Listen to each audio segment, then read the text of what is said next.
Taurus, hi! Welcome to Mr. Queen PH. At ito ang inyong energy update for August 1 to 15, 2025. If you are interested in private readings, meron tayong link sa description at sa pinned comment.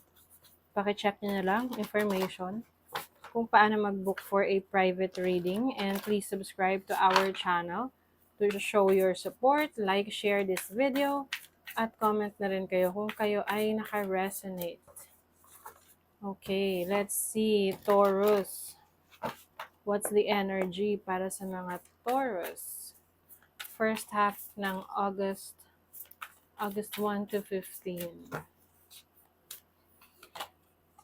Ten of Cups. Wow. This is happiness.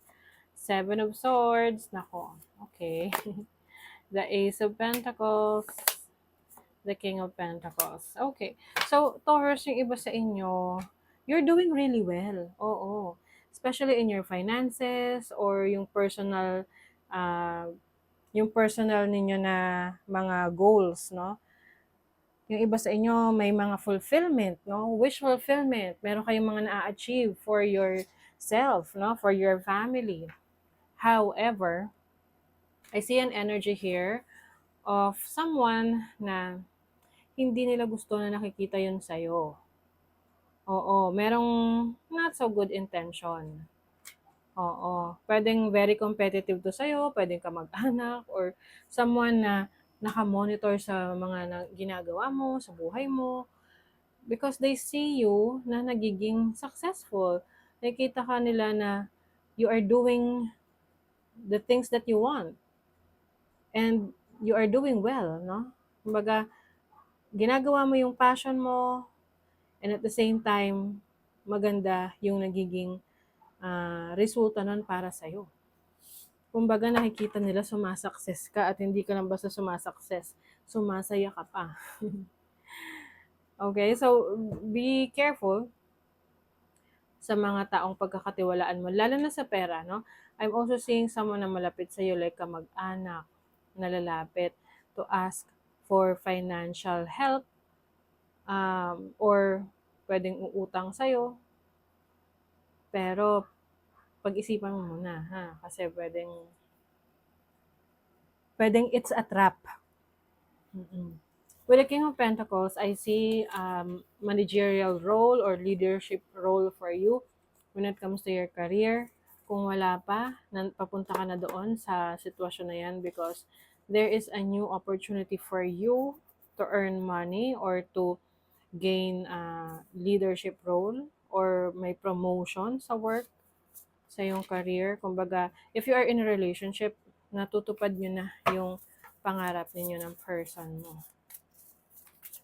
So, sa iyong money, career, King of Wands, yung iba sa inyo nasa abroad, or yan yung gusto nyo i-pursue ngayon, makapagtrabaho sa abroad.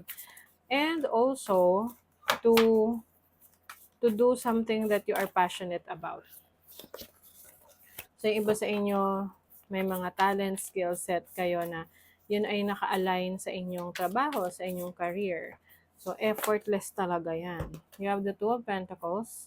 This is about the options available sa'yo. So, marami kang options. May mga kinoconsider kang trabaho, other business opportunities, or other ways to earn money. No? Iba't ibang pamamaraan para kumita ng pera.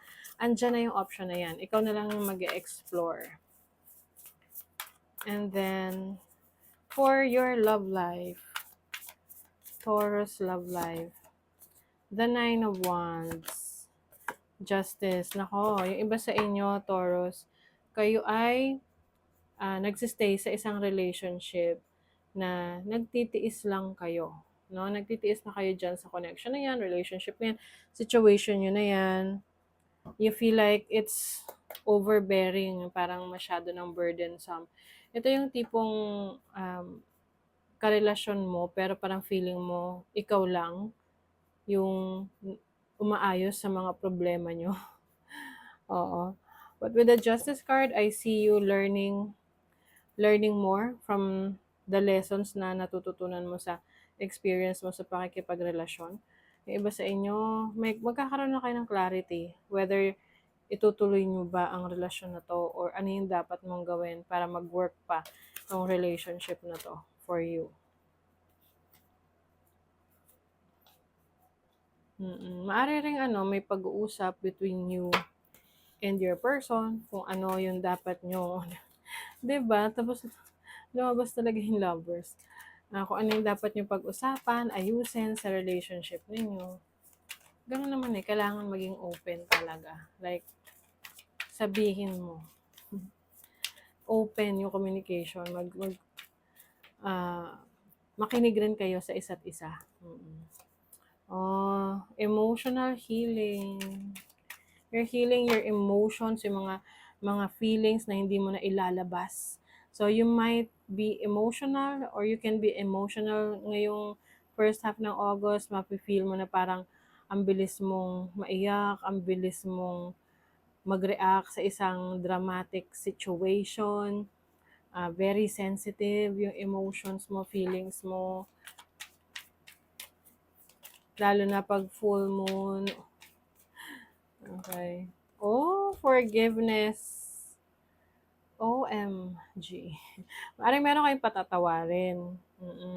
A person na marami kang naging expectations dito but hindi niya talaga naibigay yon. I see a relationship with a father o kaya anyone sa family.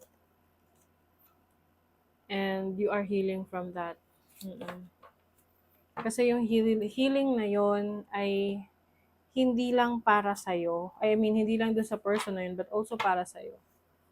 Gagawin mo yun para sa'yo, para mas gumaan ang iyong pakiramdam.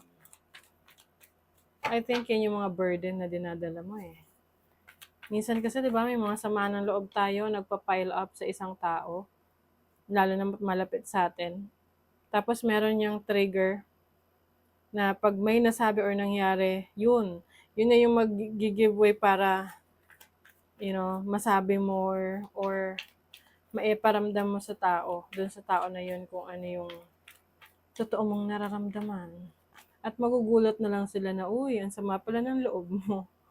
You also have Mercury in Pisces, 12th house.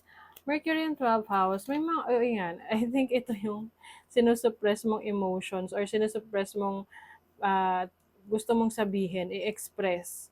Hindi mo nasasabi. And, yung iba kasi, yung mga unexpressed emotions na yan, merong ibang outlet yan na pwedeng doon padaanin. Kaya nga yung iba mga artist, di ba, expressive sila sa mga artworks nila.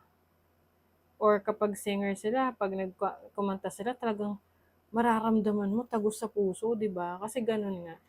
Yun yung way nila to express their hidden emotions. Okay, you have Venus 11th house. Very much detached. Yung iba sa inyo, Taurus, ang paraan nyo para proteksyonan yung sarili nyo is inilalayo nyo na agad yung sarili nyo sa iba na alam mong may potential na ipahama ka o kaya yung alam mo na hindi niya kayang ibigay yung demands mo. Yung iba sa inyo hindi na rin talaga ganun ka-open sa iba, maaring nag-iingat kayo kung sino yung pagsasabihan nyo ng sikreto nyo or ng mga nararamdaman nyo.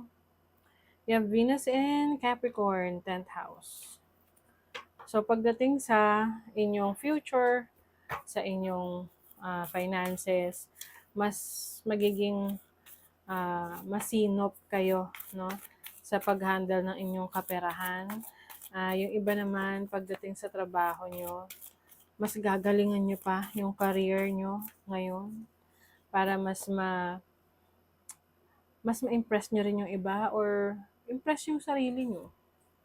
Take a chance on love. When we love, our lives are changed forever. So, part of this taking chances sa love is forgiveness. You forgive yourself. You forgive the person na nanakit sa'yo. Love who you are. Ang ganda ng message na to. You are divine, delightful, and deserving of the wonderful things life has to offer. Yes. Don't be too hard on yourself if sometimes parang feeling mo you're not good enough, no? Kasi at the end of the day, ikaw yung unang-unang magmamahal sa sarili mo. At wag mong i-fail yung sarili mo dun. Love yourself. Okay? So that is your reading, Taurus. Thank you so much. See you again.